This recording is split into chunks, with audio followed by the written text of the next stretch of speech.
Good morning. Welcome to this Sunday service of the Eno River Unitarian Universalist Fellowship. We are located on the ancestral lands of the Eno, Sissipaha, Shakori, Sapani, and Lumbee people. I am Reverend Patty Hanneman. I'm a member of this congregation and also serving as a transitions minister until Reverend Jacqueline returns in August. I want to welcome all of you and also thank the sound crew, everyone in the chancel that's helping with the service this morning, and our tech team. Thank you all for helping with this service. Whoever you are out there in the pews this morning, whether you are here for the first time or you're a long-time member or anywhere in between, thank you for joining us. And if you are here for the first time, in particular, we ask if you're comfortable doing so, if you would please stand or wave your arms so that we can recognize you and give you a warm welcome. Thank you.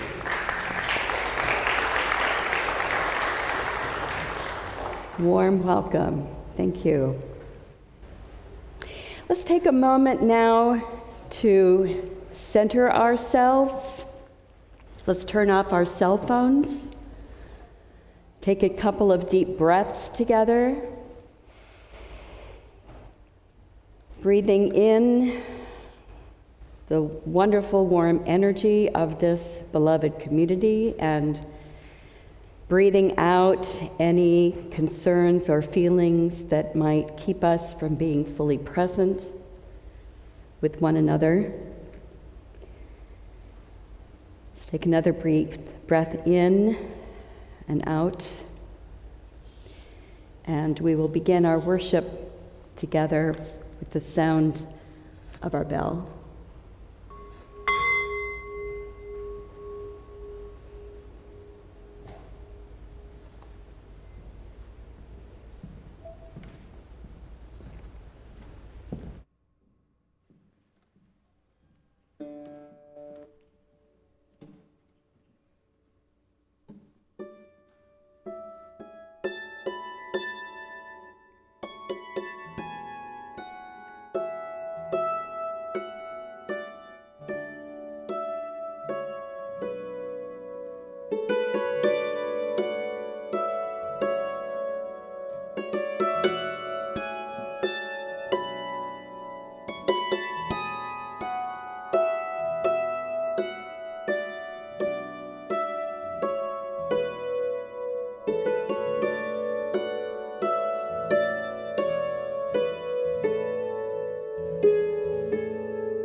Let us worship with our eyes and ears and fingertips.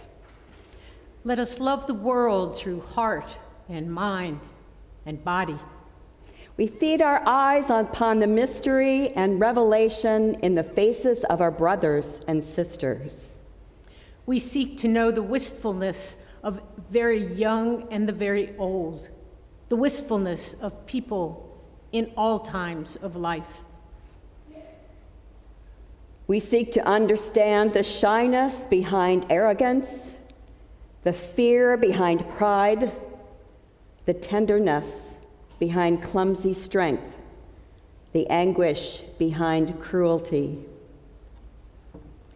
All life flows into a great common life if we will only open our eyes to our companions. Let us worship, not in bowing down, not with closed eyes and stopped ears. Let us worship with the opening of all the windows of our beings, with the full outstretching of our spirits. Life comes with singing and laughter, with tears and confiding, with a rising wave too great to be held in the mind and heart and body to those who have fallen in love with life. Let us worship, and let us learn to love. As we light our chalice, may love surround us and hold us in its embrace. Please rise in body or spirit for hymn number 124, Be That Guide. The words will be on your screen. It's also in your gray hymn.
Please turn and greet your neighbor.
like to invite the children and young at heart to come down for a story this morning, if you would, before you go to your classrooms. Hi there. Good morning.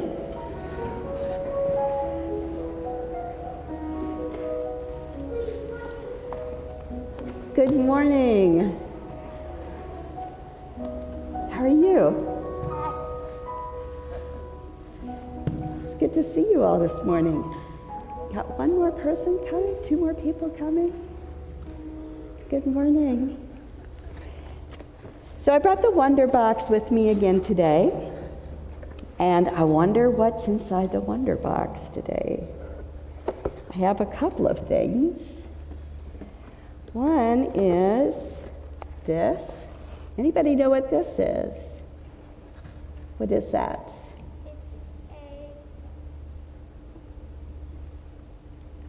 It's a book of songs. What do we call a book of songs? Hymnal. It's a hymnal. That's what we call them. Yeah. This is one of my favorite hymnals that we use here for our songs. And I put it in the Wonder Box today because today you're going to be singing after you leave the sanctuary this morning. And I also have a book that I wanted to read to you that's also about singing. It's called My Voice is a Trumpet by Jimmy Island, who's a famous country western singer. And he feels very passionately about everyone feeling like they need to add their voice when we all sing together, that every single voice is just as important as everybody else's. All voices are powerful, and we are at our best when all voices are heard. So no matter how difficult life may seem, no matter whether you think you can sing loudly or not, your voice always deserves to be heard. So that's the basis of the story. Let me read it to you now. Some have a voice as tall as a tree, loud and proud, and always in the breeze. Some have a voice as small as a bee, soft and sweet like kisses of honey.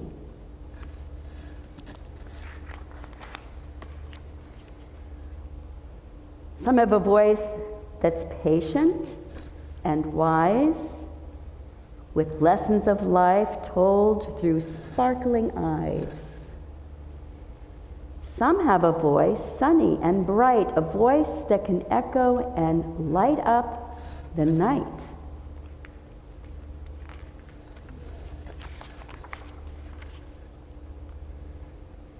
There's a voice that is silent, but still can be heard with hands that move to speak every word. Then there's the voice that roars like a lion, a big voice that tells you, always keep trying. We all have voices to hear. My voice is a trumpet, strong and clear. Losing my headset. My voice will be loud when I'm not sure I know, to wonder, to learn, and to ask as I go. I will learn to speak up to show I am strong, to stand for what's right, and to know what feels wrong.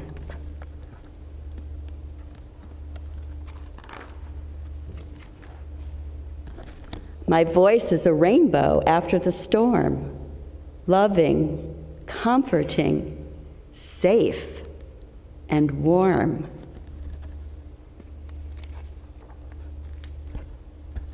I'll use my voice to find joy in others, reminding us all we're sisters and brothers.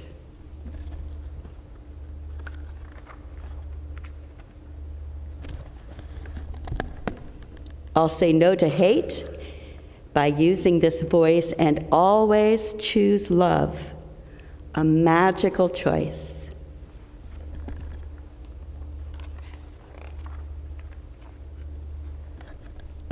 Voices are powerful, and together they're strong like the musical notes of a beautiful song.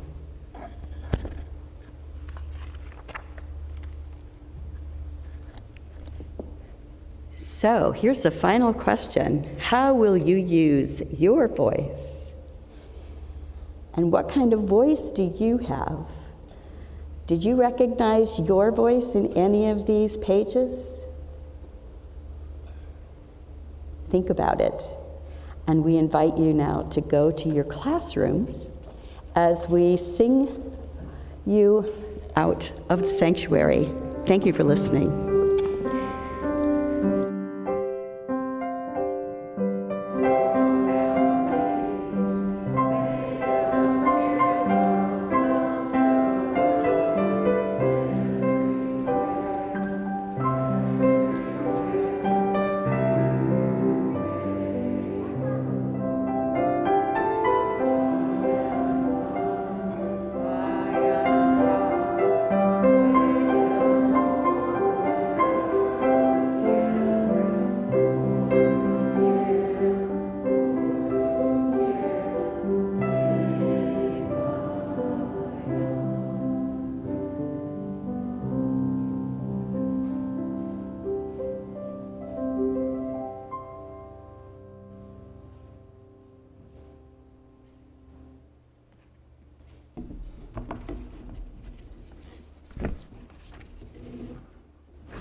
This reading is entitled Call Me by My True Names by Thich Nhat Hanh.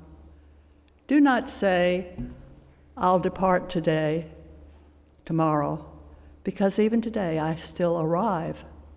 Look deeply. I arrive in every second, to be a bud on the spring branch, to be a tiny bird with wings still fragile, learning to sing in my new nest, to be a caterpillar in the heart of a flower, to be a jewel hiding itself in a stone. I shall arrive in order to laugh and to cry, in order to fear and to hope. The rhythm of my heart is the birth and death of all that are alive. I am the mayfly metamorphosing on the surface of the river. And I am the bird which, when spring comes, arrives in time to eat the mayfly. I am the frog, swimming happily in the clear pond. And I am also the grass snake who, approaching in silence, feeds itself on the frog. I am the child from Uganda, all skin and bones, my legs as thin as bamboo sticks. And I am to arms merchant, selling deadly weapons to Uganda. I am the 12-year-old refugee on a small boat who throws herself into the ocean after being raped by a sea pirate. And I am the pirate, my heart not yet capable of seeing and loving. I'm a member of the Politburo with plenty of power in my hands. And I am the man who has the power to pay his debt of blood to my people, dying slowly in a forces labor camp. My joy is like spring, so warm it makes flowers bloom in all walks of life.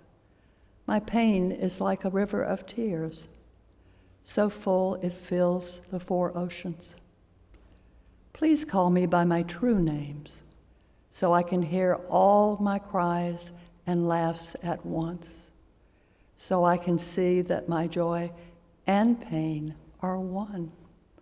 Please call me by my true names, so I can wake up, and so the door of my heart can be left open, the door of compassion.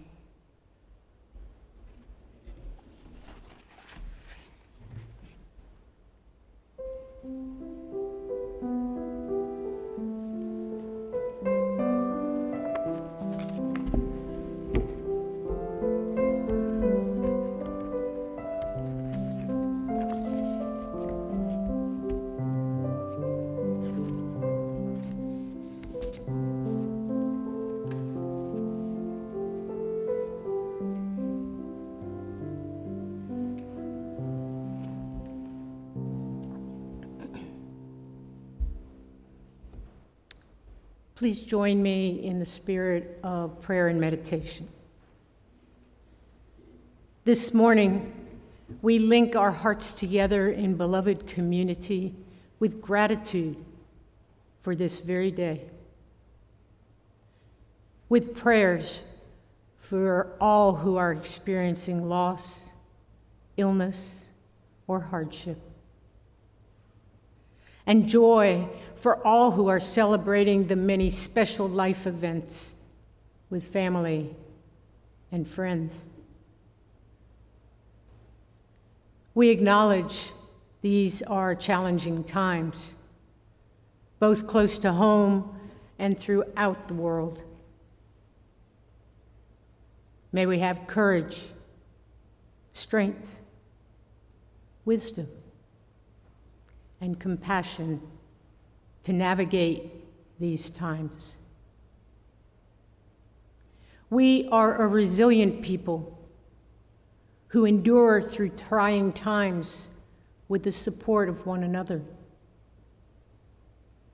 We cry and we laugh, one emotion blending in with the other, until we recognize that our pain and joy are one. May we notice the presence of love in the tiniest of beings. May we do our best to be open-hearted and kind, even when we're processing many things that weigh on our hearts and mind. Breathe in the breath of life and breathe it out as is your rhythm. As I invite you now to go deeper, opening the door to your hearts just a little more, and receive these words by John O'Donohue. Awaken to the mystery of being here and enter the quiet immensity of your own presence. Have joy and peace in the temple of your senses. Receive encouragement when new frontiers beckon. Respond to the call of your gift and the courage to follow its path. Let the flame of anger free you of all falsity. May warmth of heart keep your presence aflame. May anxiety never linger about you. May your outer dignity mirror an inner dignity of soul.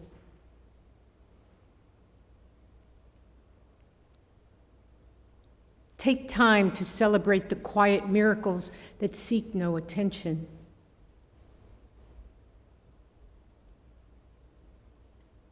Be consoled in the secret symmetry of your soul. May you experience each day as a sacred gift woven around the heart of wonder. And let us pause for a moment of silence.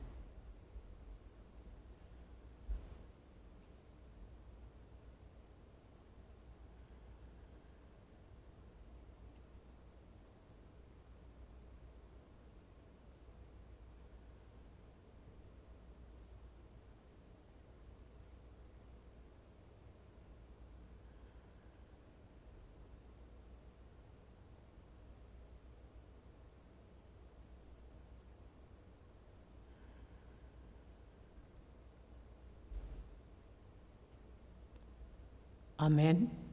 Ashe. Blessed be.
I'm rearranging myself again. Somehow the mask and the glasses and the earrings and the headset. Years before I was a seminary student, I worked on a master's degree at Duke in liberal studies, and my coursework was focused on women's studies, cultural anthropology, and religion. Interesting combination. My thesis was based on some conversations, some interviews that I had with some women who had come out as lesbian women and as people of faith, both. And I wanted to see how faith communities, either where they were currently attending worship or where they had been brought up as a younger person, how those communities had affected their coming out experience.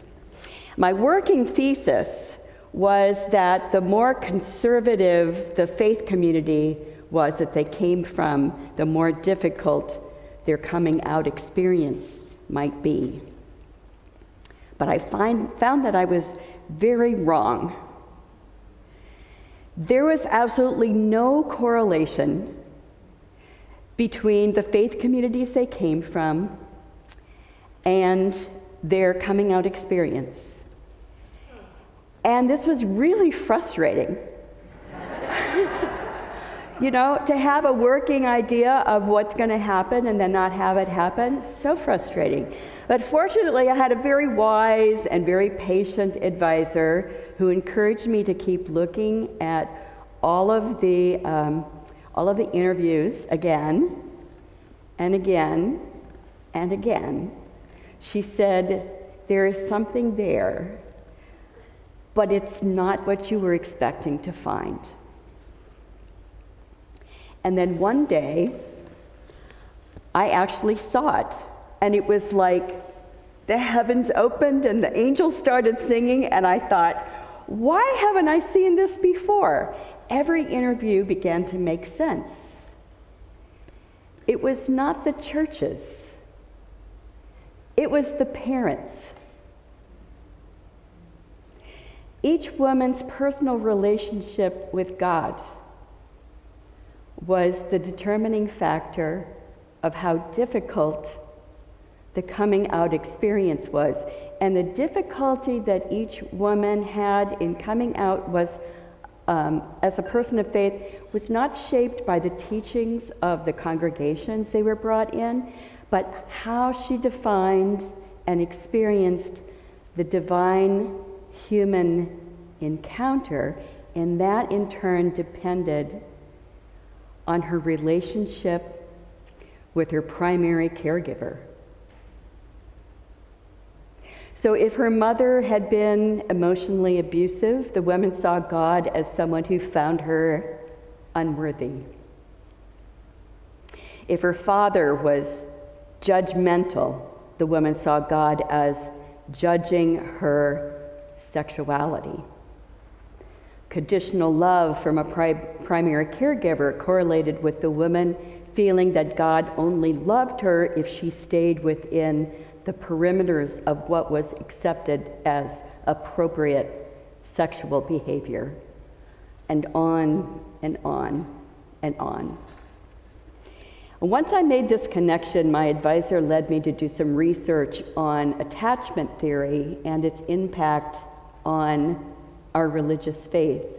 I would end up calling my thesis Relationships with God, the Coming Out Experience of Women of Faith.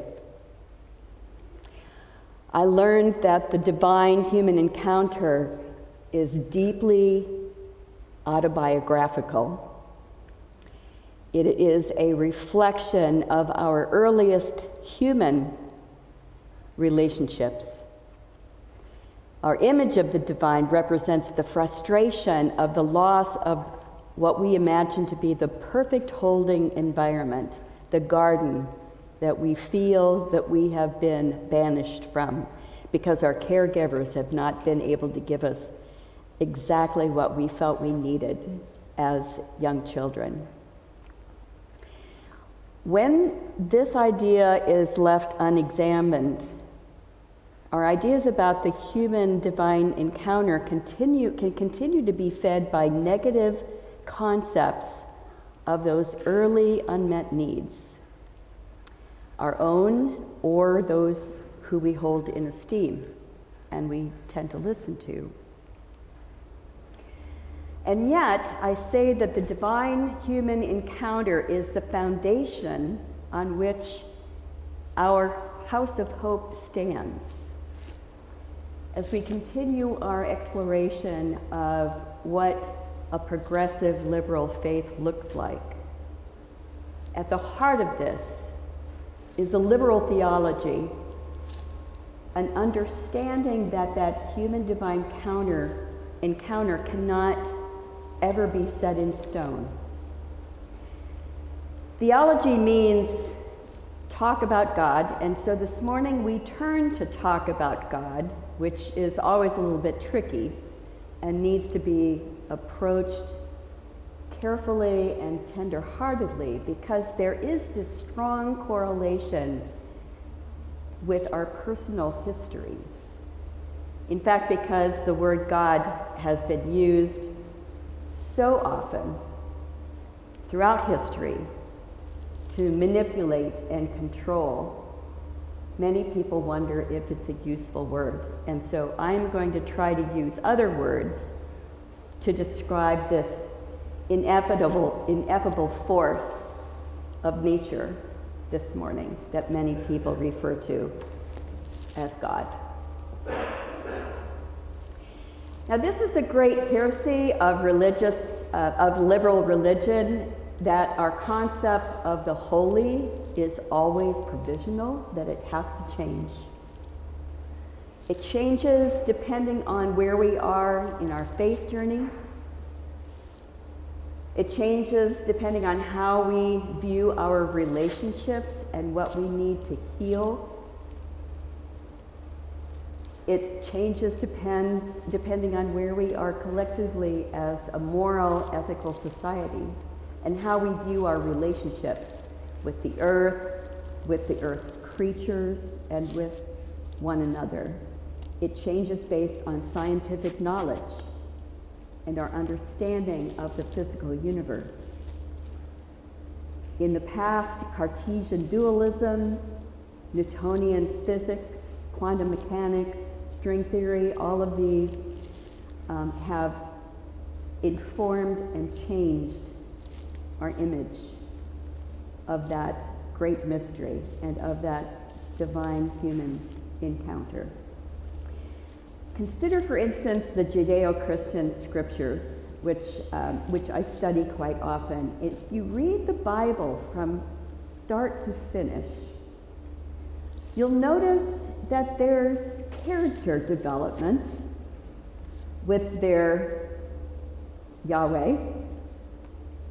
He begins as a pretty judgmental and angry parent figure, and then becomes confused about whether or not he's treating his humans correctly.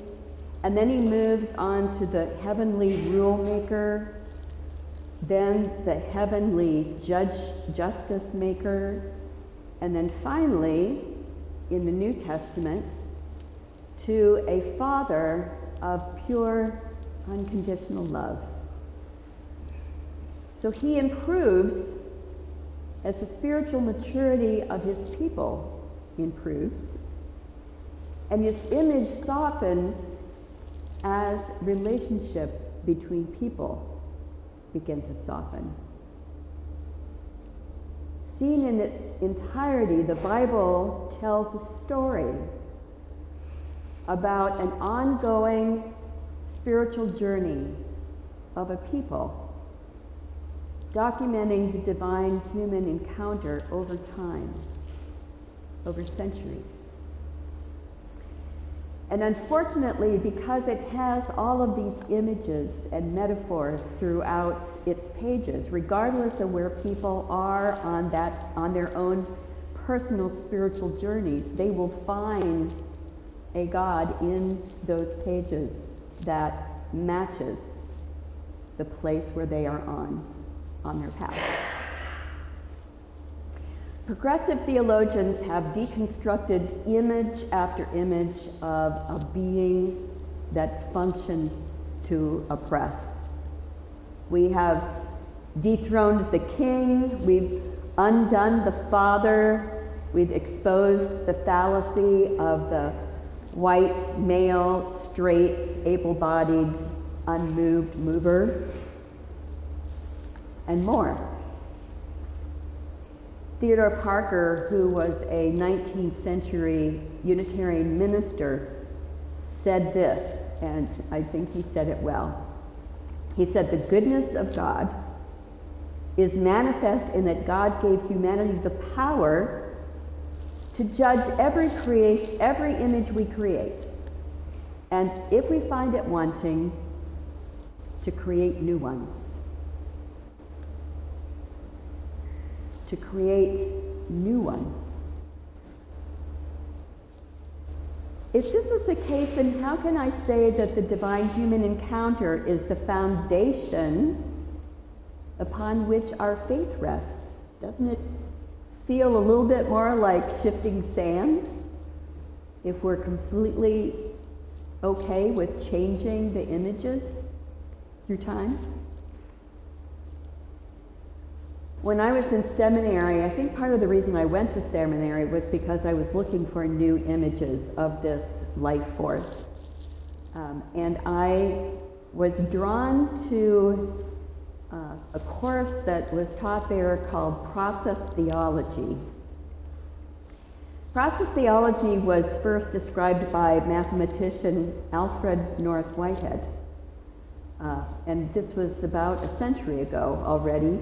His cosmological work, Process and Reality, has been the basis for many generations now of theologians who have continued reimagining this great force of nature, this eternal nudge toward increasing diversity, freedom, change, justice, and especially joy.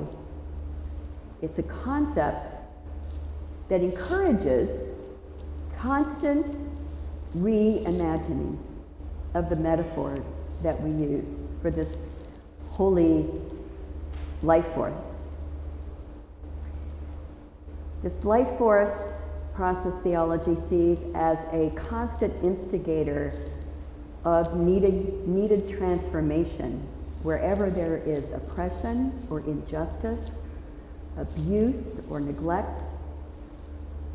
It's described eloquently by the Thich Nhat Hanh poem that Virginia read earlier to us, arriving every day, even today, in order to laugh with us, in order to cry with us, to fear and to hope with us, a presence that we encounter whenever we look deeply and when we feel deeply, when we're interacting with the world in a deep way. Process theology fits with the biblical understanding of a creative, active presence in history. It fits also with the spontaneity and relationality and sense of balance that's found in Taoism and Buddhism. It meets the criteria of progressive theology, of being rooted in science, reason, intuition, a presence that exists purely through our relationships, that only exists in the present moment when we are in relationship with one another.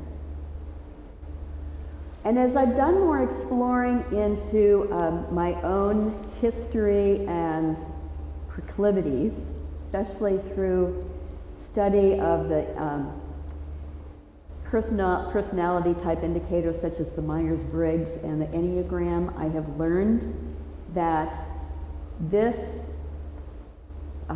life force as being a process that leads us to more wholeness and creativity and joy and justice is exactly what my personality feels it needs to come to wholeness. And so once again, here I am with that divine human encounter being largely autobiographical, because it fits me as a person. And yet, it is also the foundation of my life and my work. In his book, Honey from Stone, Chet Ramo writes this: "Let this then be the ground of my faith, that all we now know and now and forever, all scientific knowledge that we have in this world, or will ever have, is as an island in the sea of mystery. We live in our partial knowledge as the Dutch live on pieces of land claimed from the sea. We dike and fill. We dredge up soil from the bed of mystery and build ourselves room to grow. And still the mystery surrounds us. It laps at our shores, it permeates the land. Scratch the surface of knowledge, and mystery bubbles up like a spring. And occasionally, at certain disquieting moments in history, Galileo, Planck, Einstein, a tempest of mystery comes rolling in from the sea and overwhelms our efforts, reclaims knowledge that has been built up for years of patient work, and forces us to look again. It reclaims knowledge that has been built up for years of patient work, forcing us to retreat to the surest, most secure core of what we know, where we huddle in fear and trembling until the storm subsides, and then we start to build again, throwing up dikes, pumping, filling, extending the perimeter of our knowledge and our security. Knowledge as an island in a sea of mystery. I love this metaphor because if we can accept this, then think of the growth of that island, that body of knowledge, mathematics, physics, biology. Think about how that only increases the shoreline. It increases the shoreline in which we are able to interact and encounter the mystery. We are at our human best as creatures of the shore, with 1 foot on hard ground of fact and 1 foot in the sea of mystery. When we keep to the high ground and not look for the holy, or when we swim in some sort of mystical miasma without the knowledge that science method brings, we begin to flounder as a people. It is on the shore that the creative work of the artist, the poet, the scientist, the theologian happens. This is where skeptics live. In my work as a spiritual director, I spend quite a bit of time reflecting with people on the divine human encounter. We will often explore events, experiences, or relationships that give the client a sense of divine presence or absence. How does she feel about her relationship with the divine and its relationship with her? How has he been listening to the call through prayer or meditation, time in nature, music, or dance? What have those experiences been like, and what messages come forth during those times from that encounter? And because of the strong autobiographical nature of our theologies, conversations such as this need to happen with a particular kind of tenderness and an open curiosity, even when I find I cannot begin to agree with someone else's theology. And I know that to bring this person to wholeness, they probably need to shift some of their ideas about that encounter. I know that if we can get to a place where love is the grounding of that encounter, then other theological concepts, metaphors, are probably not all that important. And in fact, I tend to think that when that encounter is grounded in love, I don't think the divine cares a whit about what we believe about it, or even if we believe that it exists. There's an incredible force that leads us to greater diversity and love and understanding, and our experience of it often tends to be richer when we can set aside a lot of theological language, which is why it's hard to talk about theology. Chet Ramo writes that the foundation of religious traditions rests on three things: knowledge, a sense of awe or amazement, and celebration. As Unitarian Universalists, we hold our knowledge lightly as skeptics, and yet we stand in awe. Here we go again. Sorry, you all. We stand in awe, don't we, of a force that's beyond all metaphors, beyond all scriptures, beyond all theories and theological models. We understand also that given the finite capabilities of our human brains, we also need to use these metaphors, these ideas, to light our way. This force that all the mystics have encountered, regardless of culture or creed. We stand on the shore of knowledge and we look out to the sea of mystery and we call to her. We call her name. And then we gather together. We gather to witness the sacred and to celebrate it liturgically and to cherish it together lovingly. And all of this we do with a deep sense of gratitude for its constant reaching out to us. It is constantly reaching out to us in love.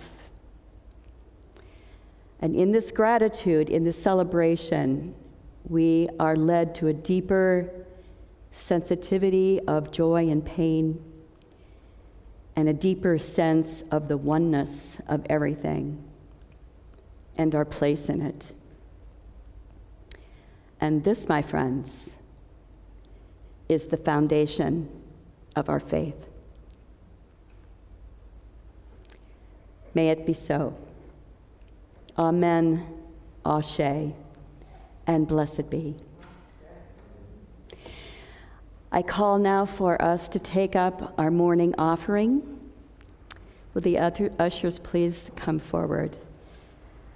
Another sign of our deep gratitude. Thank you.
Thank you.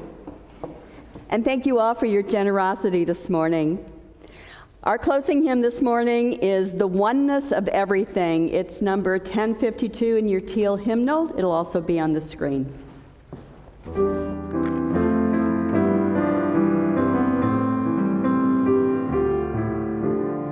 Far beyond the grasp of hands, or light to meet the eye, past the reaches of the mind. There find the key to nature's harmony in an architecture so entwined. Like the birds whose patterns grace the sky and carry all who join in love expanding, the message of peace will rise in flight, taking the weight of the world upon its wings. In the oneness of everything. Peace is in the dance of trees who stir before the first breath of wind is yet perceived. Trust in the song becoming one with the dance, and all mysteries can be believed. Songs of life that pass the touch our own are written in the earth, ever giving, and now to maintain the harmony gives to us all lives worth living. For the oneness of everything. Still we seek to find a truth that we might understand and reduce to terms defined. Vast and immeasurable time and space, and so overwhelmingly divine. Oh, passing years just by, I know the faith that winters in the heart to be reborn in spring, to hear and to feel the pulse of life, and just my soul as a song to sing. Oh, the oneness of everything.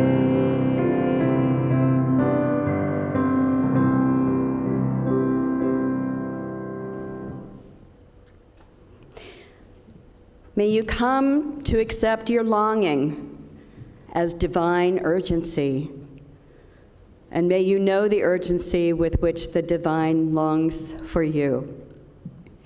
Go in peace, my friends.